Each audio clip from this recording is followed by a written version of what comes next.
Salam, bu Bookline podkastıdır. Madəm ki, səsin rəngi var və sonda görəsən kitab nə rəngdədir? Ya da kitabın şəffaf səhifələrini rəngləyənlər kimlərdir? Onlardan biri mənim həmsöhbətimdir. Qələminə şəxsən rəğbət etdiyim şair, əməkdar jurnalist Qulu Ağsəs. Qulu bəy, xoş gördük sizi. Teşekkür ederim. Çok sağ olun. Başlayaq. Başlayalım. Bir şey soruşacağım. Oxucunun ehtiyacını nəzərə alırsınız yazanda, yoxsa Əlbəttə ki, mütləq almıram. Yox. almırsınız? Oxucunun Mən ehtiyacı. gördüm sizin müsahibələrinizin Yox, birində heç belə vaxt bir nəzərə almıram. heç vaxt nəzərə Yəni almırsınız. ki, məsələn, mənim yazı belədir də, evin bütün ehtiyacları gərək. Mən biraz çox belə vasvasıyam yazıya. Ta ki, baxıram ki, qaz pulu ödənməyib, deyirəm, yox, yazmıram onda. Benim ki, gərək bütün evdəki bütün problemlər, həyatımda, bütün problemlər bir anlıq da olsa qutarsın. Onlar hamısı qutarandan sonra artıq yazmamağa bəhanə qalmasın.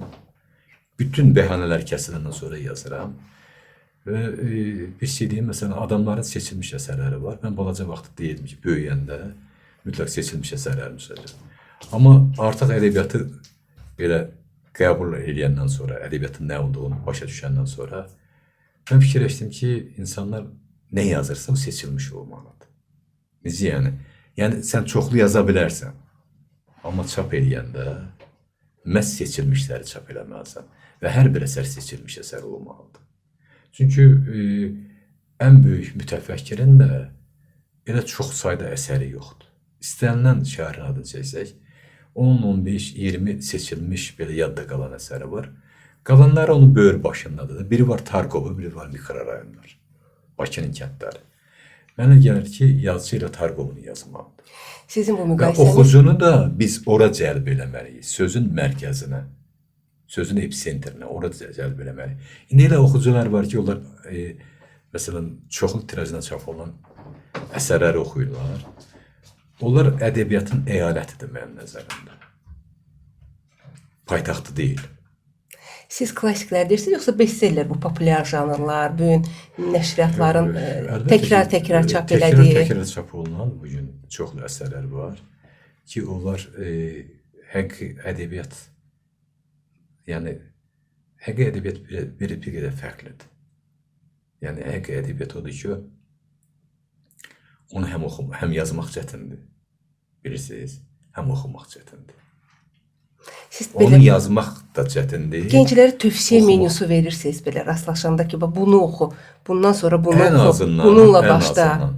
Yəni bizim orta məktəb indi bilmirəm nə vəziyyətdədir.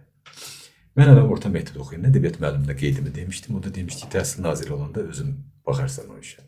Yəni zarafata salmış sözümü. Mən dedim ki, biz əvvəl gərək Azərbaycan Sovet ədəbiyyatını oxuyaq. Sonda klassikləri öyrənək. Dünya klassiklərini. Yox, Azərbaycan Azərbaycan klassiklərini, hələ klassiklərini. dünyanı qoyuram kənara. Bizə əvvəl öyrədirdilər, deməli, 7-8 sinifdə klassikləri, Nizamini, Füzulini, Nəsimini. 9-10-da keçirdi Süleyman Rüstəm Səmədoğlu, Rəsul Ozanı. Mənsə deyirdim ki, bunları anlamaq daha asandır da. Biz gərək buradan keçmişə qayıdaq. O isə deyirdi ki, yəni o təhsil naziri belə nəzərdə tutub ki, biz keçmişdən gəlməliyik yüzü bəri. 12-ci əsrdən 20-ci əsrə gəlməliyik.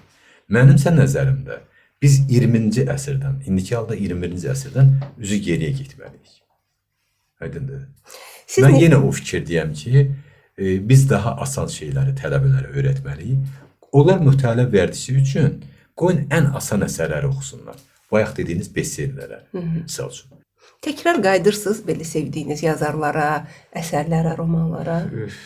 Təkrar qayıtdığım müəlliflər var ki, onlara bir də baxıram. Eləsi var ki, məsələn, vaxtı ilə vurğunluqla oxumuşdum.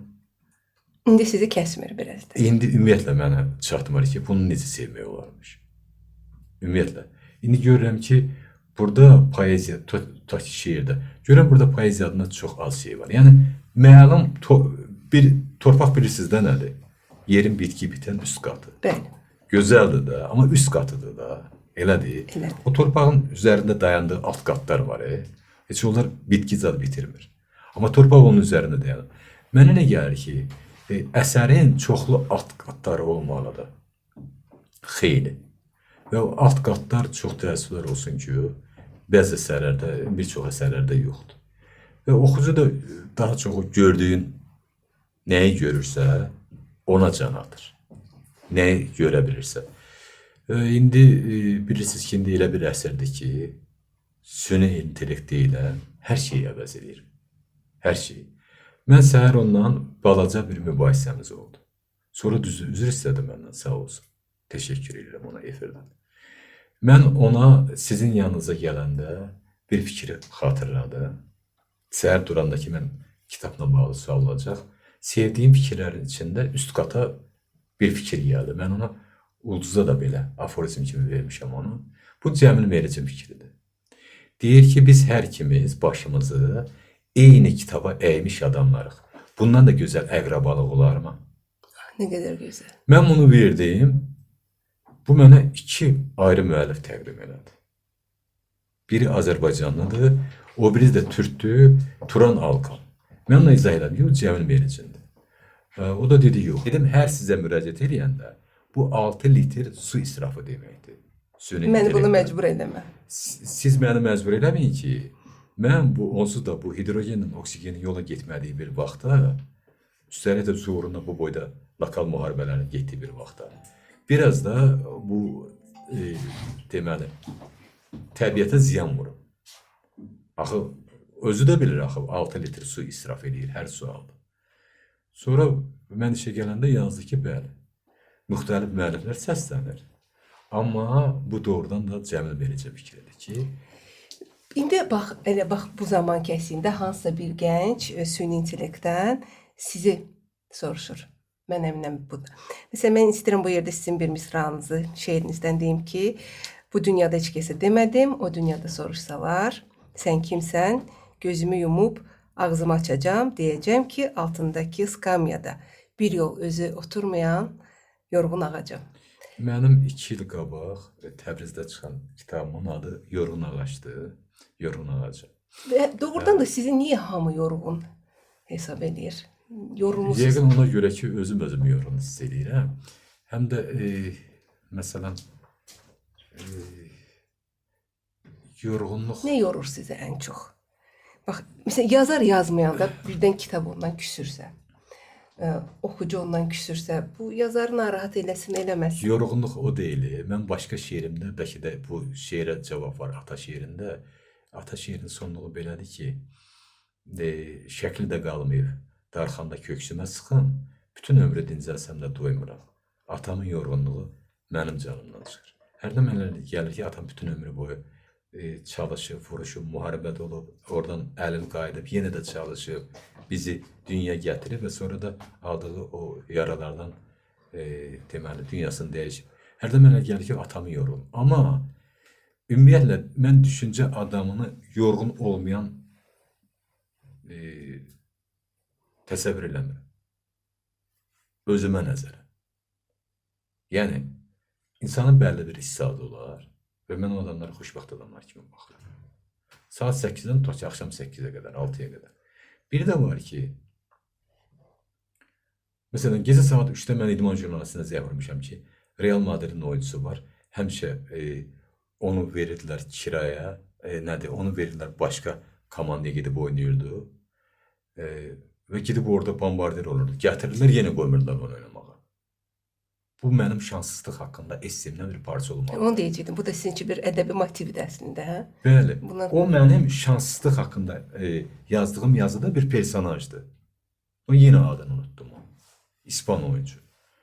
Dedi, mən də elə bildim, nəsə hadisə baş verib, nə olub? Cəhənnəm olsun, göndərdi mənə onun deməli şəklin falanı. Yəni, əgər yazı adamsan, qələm adamsansa, mənə gəlir ki, burada islahatı deyilən bir şey olmalı deyil. Aydındır. İnsanı da yoran nədir? Aramsız suallar. Mənim verdiyim cavablardan daha çox. Mənim soruşduğum suallar var.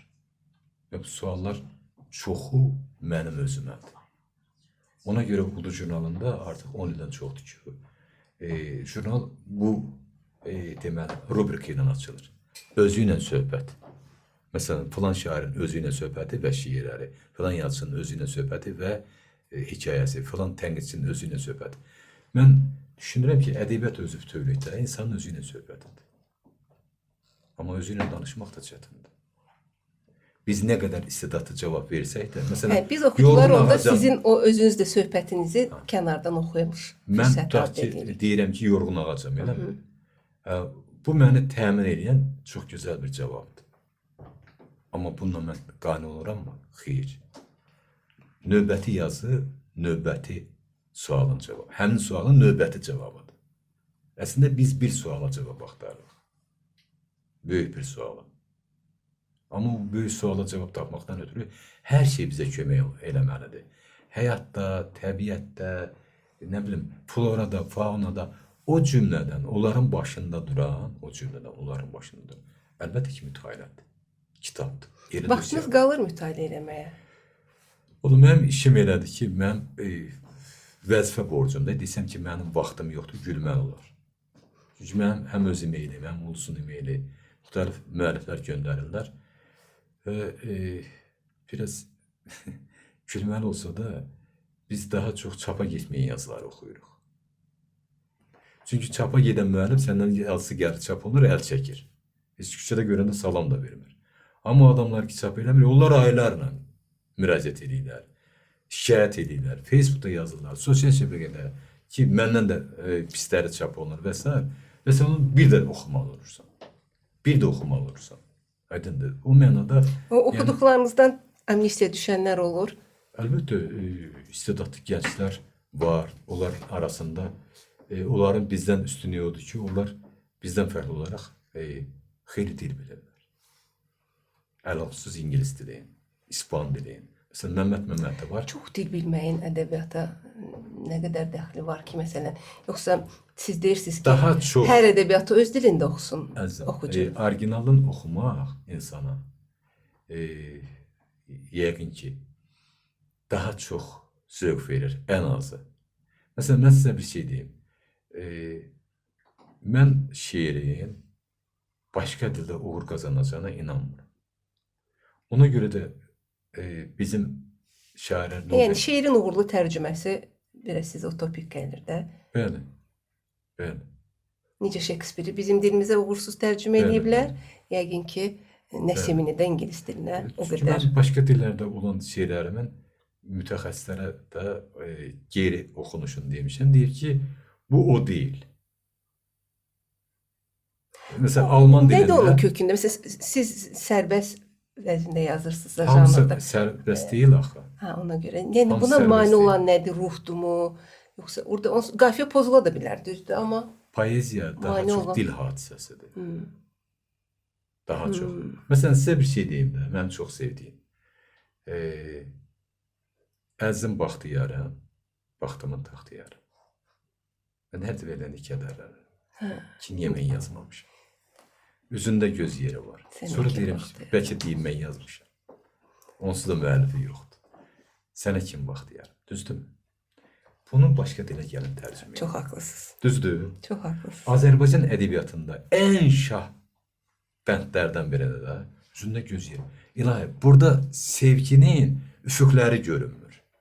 Gör nəyə qısqanır, Deyir, üzündə göz yeri var. Sənə kim? Yəni ki, heç kəs baxmasın, buna. Amma laf bunu gözəl tərcümə edəcək. Tutaq ki, Alman deyər ki, baxdır. Axı onun nəzərində gözəllik hamı üçündür. Elədir. Elədir. Mənim bir şeirim Almancada tərcümə olunmuşdu. Orada mənə Orxan bəy yazdı ki, dedi, bir Alman dedi, zəng elədi redaksiyaya. Dedi ki, şərqdəmi sevgi azalır?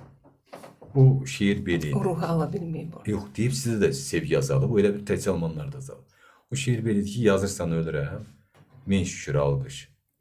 Nə yaxşı sevgidən öləm, hələ var. Demək kişidən də mələk olarmış. Əzrail olanda axı nə olar? Bilmirəm dünyanın xoşbəxti deyim, bilmirəm dünyanın bədbəxti sənə. Düz istəmirəm xətrinə də, cavab axtarıram nə vaxt sənə. Kimsə ayağını qoymaz içəri, könlümün keşiyim qızım çəkirsə, sevgi ötən gündür məndən ötəri. sən məni sevməklə dala çəkirsən. Cavab məktubunda sözlər baş ayaq, bir ucdan yazılır, pozulur elə. Qorxuram öləsən, sevgi yaşaya. Qorxuram qalasan, məhəbbət ölə. Bunu O kim ad- tərcümə edib? Hansı Onu, ürəyindən tərcümə edib? Tərcümə eləmişlər alman dilində və almanlar demişdi ki, sizdə sevgi, biz elə bilirik ki, şərq sevgi ilə aşıb daşır. Yəni o təəssüfləndirmişdi şeir onu. Amma mən düşünmürəm ki, bu elə məhz Azərbaycan dilində olduğu kimi o cürə Dəqiq tərcümə elə deyil. olunub. Elə bir yerə barmaq bastınız, elə bir problemə. Onsuz da bugün tərcümə ədəbiyyatından hamı şikayətlənir. Heç dünya ədəbiyyatının dilimizə doğru tərcümə olunmadığından şikayət edir oxucu. Hətta kitabı alır, tərcümə qüsuruna görə oxuya bilmədiyini deyir. Rastlaşırsınız bu halına. Yəni bu tərcümə doğrudanmı təhrifdir? Uğurlu tərcümə olmur. Bilirsiniz, tərcümənin bir problemi var. Və tərcümə ədəbiyyatında qüsurlar nədən irəli gəlir? Adamlar öz dilini bilmirlər. Azərbaycan dili. Mən Azərbaycan dilini biraz bilirəm. Aydındır. Və hətta bir dəfə yazmışdım ki, Azərbaycan dilini dilçilərdən, elmi bu alimlərdən qorumaq lazımdır. Yəni Azərbaycan dili haqqında yazını bəzən oxuyursan, bu səni yorur. Azərbaycan dili haqqında yazı o qədər lətif olmalıdır ki, bayaq dediyim bayat kimi olmalıdır. Və bir dəfə gənclərlə belə söhbətdə onlardan biri bir tanınmış yazıçının cümləsini oxudu. Dedim, bu bizim cümlə deyil. Dedi ki, bir nümunə deyil. Mən heç vaxt özümdən nəsə deməyə xoşlanmıram, amma məcbur olub dedim. Dedim, baxın, yer göyə nə göndərir? Tüstü, zəhər, raket. Göy yerə nə göndərir? Gün ışığı, yağış, qar. Yerin göyə göndərdiyinə baxın. Göyün yerə göndərdiyinə baxın. Yerlə göyün arasında göylə yer qədər fərq var. Dedim, bu mənim yazımın girişidir. Bu Azərbaycan dilindədir. Aydındır. Yaxud başqa bir misal. Deyirlər ki, bəs Azərbaycan dilində fikir ifadə eləmək olmur. Dedim, baxın, dünyada ilk savaş iki qardaş arasında baş verir. Habillə Qabilin arasında. Qabil Habili heyvan sümüyündən hazırlanmış alətlə, küt alətlə öldürür. Dünyada son savaş iki qardaş arasında gedir. Vladimirlə Vladimirin arasında. Əgər onlar heyvan çənəsini yox, öz çənələrini işə salsalar, müharibə bitər. Habillə Qabilin arasında bir hərf fərq var. Vladimirlə Vladimirin arasında bir hərf. Bax, sizin bu dediklərinizi başqa dilə tərcümə eləsələr Yox. təhrif olacaq. Deyirəm, Haqlısınız. Azərbaycan dili budur Bəli. ki, sən mətləbləri Daha sadə, elə ifadə daha eləməlisən ki, anlaşılan, daha xalqa yaxın. oradan musiqi səsi gəlməlidir. Aydındır. Məsələn, mənim çoxlu musiqiçi dostlarım var. Bir dəfə də yazmışdım, onu xətərlərinə dəymişdi. Əgər insanlar ürəklərinin səsinə qulaq assalar, dünyada musiqiyə ehtiyac olmaz. Mən məsələn, şeirin musiqi mətni kimi olmağını sevmirəm. Mən də sevmirəm. Çünki şeir hər şey deməkdir. Şeir kainatdır. Bax, şeirdə sevgi var, düzdürmü? Var. Ayrılıq da var. Düzdür? Şeirdə dünyanın sahibi olmaq var və şeirdə heç kim olmaq var. Onsuz da yaxşı şeirlər musiqiyə çevrilə bilmir. Yəni Olmur, heç yaraşdırmır da özünə. görürsüz və istənilən Azərbaycan dilində bütün yazılarda şeir olmasa da şeirin dalınca getməlidir. Onu müşayiət eləməlidir. Amma bizdə indi deyirik ki, tərcümə. Bizdə heç orijinal oxuyub başa düşmək olmur. Nə deyir adam? Məsələn, o günü baxıram, deyir ki, çoxlu atasına təşəkkür elədi. Efirdə gedir. Atasına çoxlu təşəkkür elədi onlar da yəqin, ən azından. Elədir. Mən bir vaxt bunları yazırdım və qabaq işlədiyim qəzetdə çap edirdim. Kolleksioner adıyla. Sonra az qala qəzetə bağlatmışlar. Dedim, mən öldürəcəklər. Daha yazmadım. Məşhur adamların deməli elədikləri səhvlər. İndi də mən hərdən Rəşad Məscidlə telefonla danışırıq. Deyirəm ki, məsələn, qəzetdə filan, mətbuatda filan səhvlər var. Elə bir səhvlər ki, belə çox ayıb səhvlər də. Misal üçün, dillə bağlı deyiriz, elektrik yuvası və qırğının bir növünü eləmişlər sərçə çala. Bu necə belə oldu ki, yəni dil bilgilərimiz harda itməyə başladı?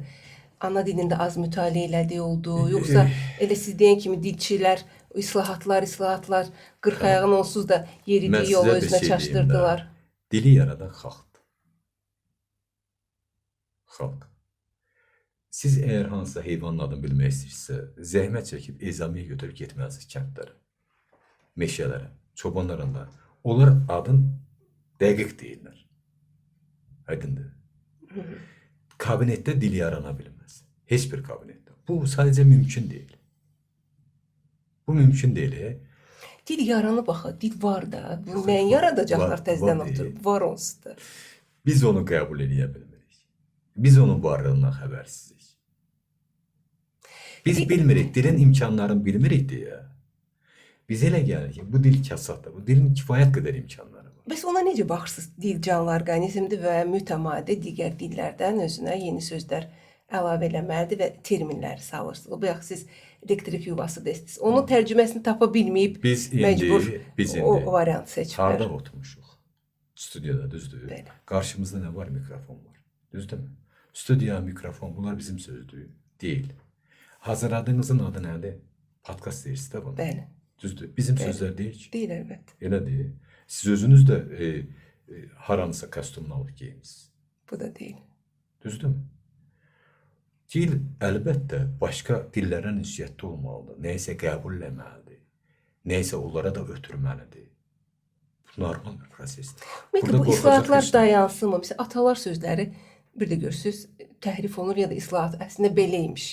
Yəni bu olmalıdır. Yoxsa bu proses dayanmalıdır. Dəymək olmaz. Hədə buraxaq da bu xalq nağıllardır. Yox, onlara kəlamlardır. olmaz. Bunlar İndi kimsə deyir ki, Məlik Məmməd düz eləməyib. Bu çox gülməlidir.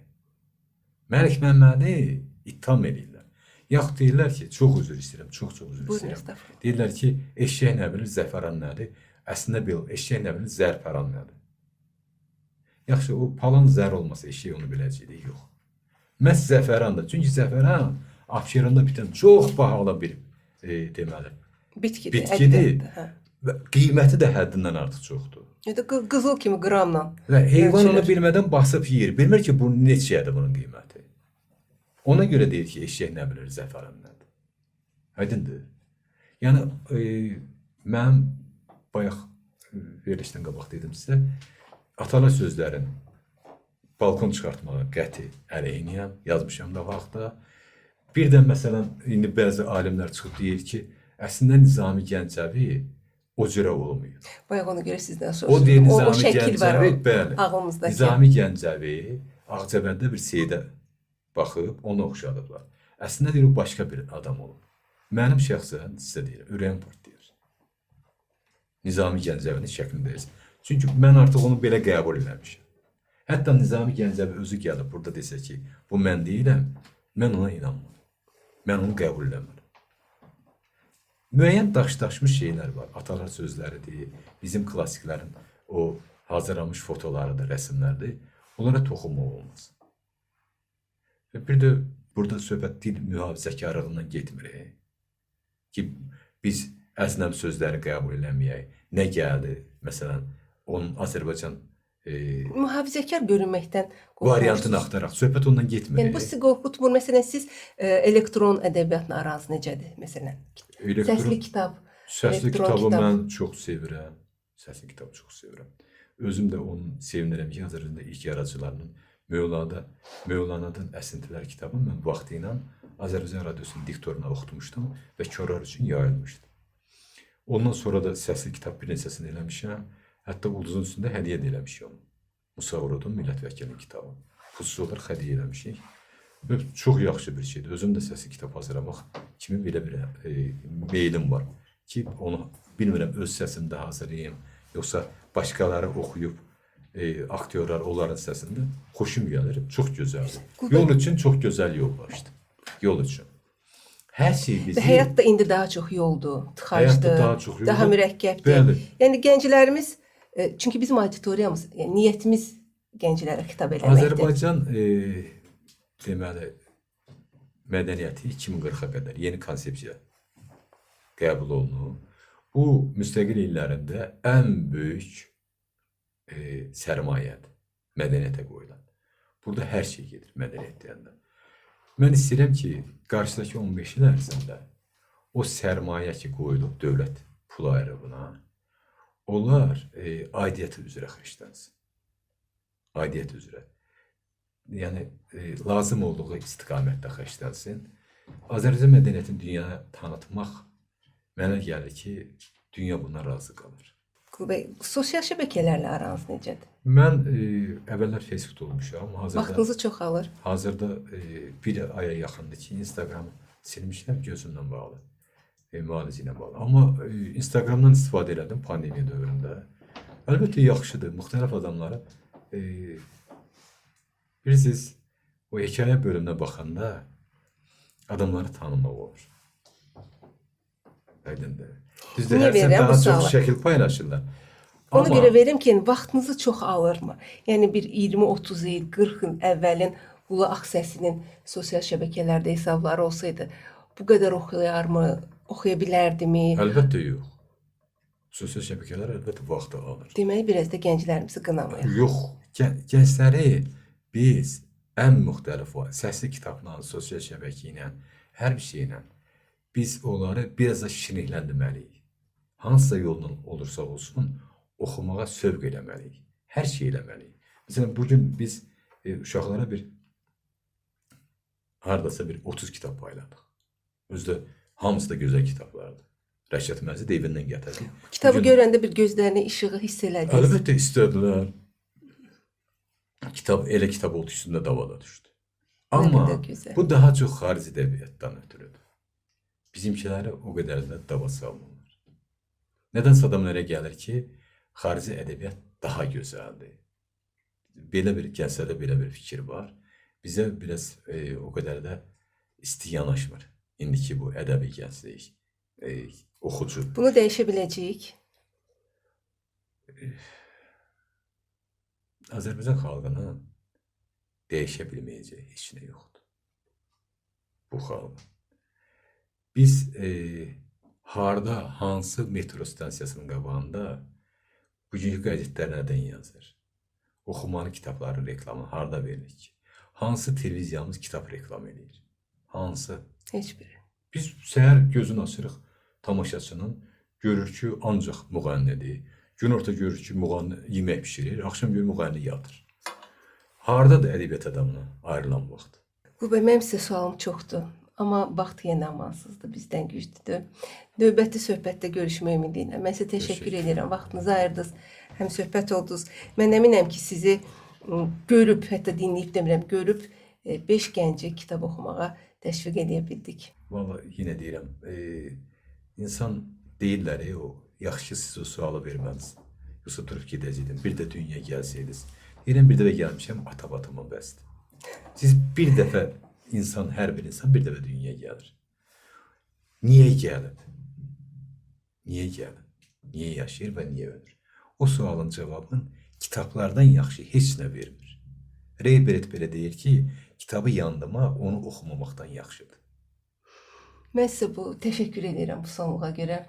Sizə də təşəkkür edirəm. Bizi izlədiniz.